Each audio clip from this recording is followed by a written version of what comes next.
Narrative is a spoken or written account of connected events. A story narrative is a way of making sense of the story using a beginning, middle, and end, which is the structure.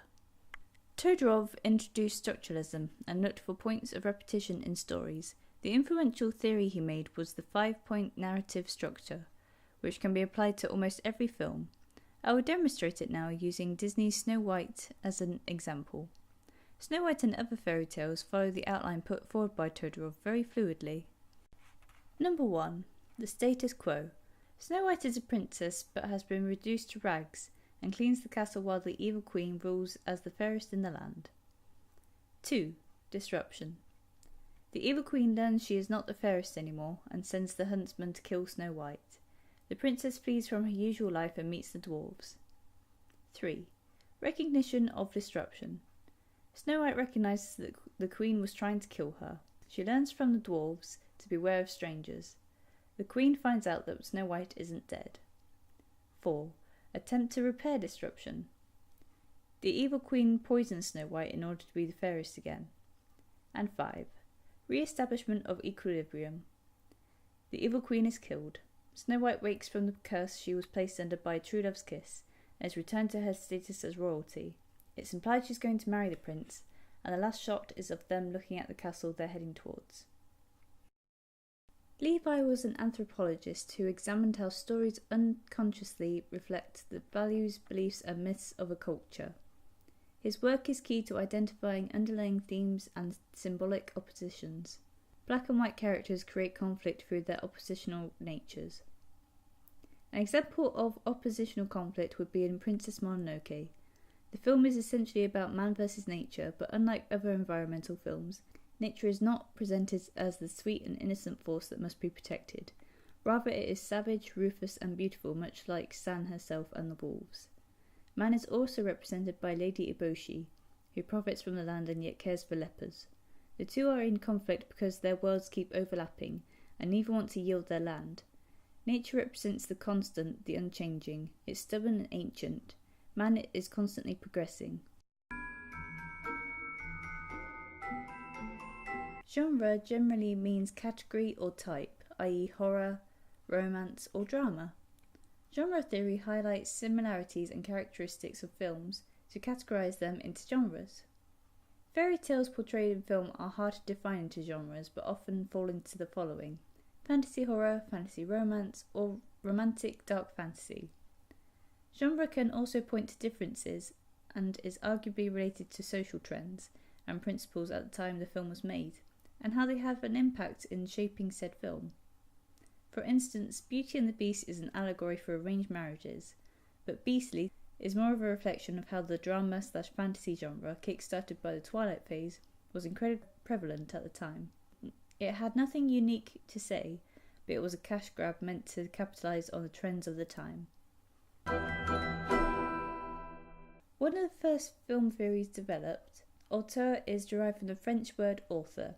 This is because the theory identifies the director as the primary author of the film, and argues that ultimately, the final film is a reflection of the director's vision and no one else's.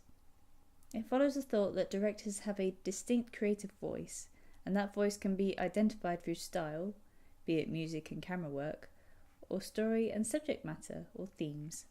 Francis Truffaut felt that a director had a right and requirement to bring their own visual storytelling technique. He hated the status quo of movies and wanted them to be more interesting and groundbreaking. He believed a director should impose their style or worldview onto the film. It's argued that auteur theory ignores the hard work and effort poured into the production of the film by the producers, editors, camera crew, etc. And films are not solely the director's vision.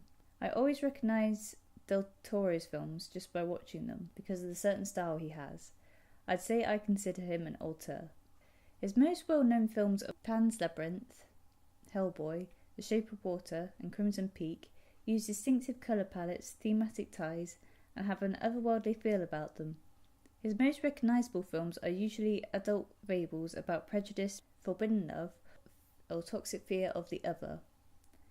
The colours in his films are usually red, blue, and green, have religious imagery, practical effects, and fantastical creatures. Del Toro believes production design should be eye protein rather than eye candy. His films are incredibly visually rich, but he always aims to have those impressive visuals contribute to the storytelling rather than just looking nice. Either way, I don't think that anyone can argue that Del Toro has a distinct style and competence in order to be classed as an auteur. An allegory is a story with two levels of meaning. There's the surface of the story, which is the characters and plot, and then there's the symbolic layer, or the deeper meaning that the surface represents. The Company of Wolves is an adaptation of Charles Perrault's Little Red Riding Hood, and by extension an allegory for the dangers of sex too young, but in the film, it acts as a sexual awakening. The difference between the two is that the book counterpart of The Company of Wolves, written by Angela Carter, has Rosaline facing her impending adulthood with empowerment. In the final encounter between Little Red Riding Hood and the wolf, the girl is calm and displays maturity and wisdom unknown to his previous victims. By abandoning the limiting role of the fearful maiden, she saves her own life and turns the tables on the wolf. She meets him as his equal and becomes a wolf herself, with the animal literally representing puberty. But in the film, the wolves from the fairy tale jump into the real world, breaking into Rosaline's house. Rosaline meets her with a scream as they break into her room, sending her toys crashing to the floor, symbolising the end of childhood innocence. The film suggests that even though she embraced it in her dream, when faced with real wolves, she is afraid and not ready to face them. Realists argue that art is an attempt to capture reality, and that truth and beauty should always be unaltered. They know you can't completely capture reality through film, but they strive to be as unintrusive as possible. Expressive or creative editing techniques in film are seen as intrusive or manipulative. Therefore, realists prefer long takes, non-professional lighting, minimal editing or location shooting to get them as far away from the glamour of Hollywood editing as possible.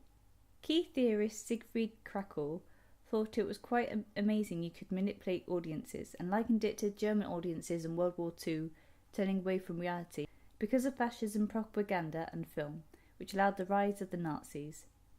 Films like Ned's Train Spotting and This Is England are popular points of reference for realism films as they focus on social issues and often a grim, unhappy outlook on life meant to showcase reality. They often use non-professional actors and use them to study the hedonistic behaviour or struggles of the working class. I'd like to make a case for magical realism, however, shown fantastically well in Pan's Labyrinth. It's easy to see the film as helpfully divided into magical realism and the real. But Del Toro plays with this by blending the two sometimes seamlessly into a scene. It helps to add to the mystery and dreamlike confusion of some scenes, and yet reinforce the dangers in others. Though the magical holds physical monsters like the Pale Man, the reality holds the metaphorical like Captain Vidal. Both worlds have grim, dark elements, with reality being fascist post-war Spain, and the magical featuring ancient creatures that are uncaring or apathetic towards human life or suffering. Formalism portrays film as an art form, and by extension, the appreciation of beauty. Film style is a recognisable group of conventions used by filmmakers to add meaning, visual appeal, or depth in their work. Style can encompass dialogue, costume, lighting, and camera. Editing can be used in a highly aesthetic manner.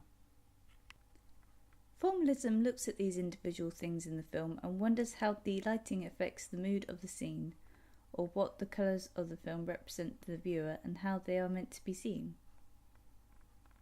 Applying formalism to The Wizard of Oz. Dorothy fantasises about a rainbow being a place where there is no trouble, when she is living in the black and white dull Kansas. Then when she bumped her head during a tornado, the Technicolor land of Oz is coloured, almost like it was painted by a rainbow. There's a glittery quality to the actress's makeup once she's in Oz, almost as though to reinforce the dreamlike feel of Oz. The set while Dorothy is in Oz is very childlike and whimsical, especially when she's with the Munchkins and Glinda. But once the story moves on, and Dorothy continues on down the yellow brick road, the sets become more wild and dark, showing the dangers of Oz, like with the poppy field or the Wicked Witch.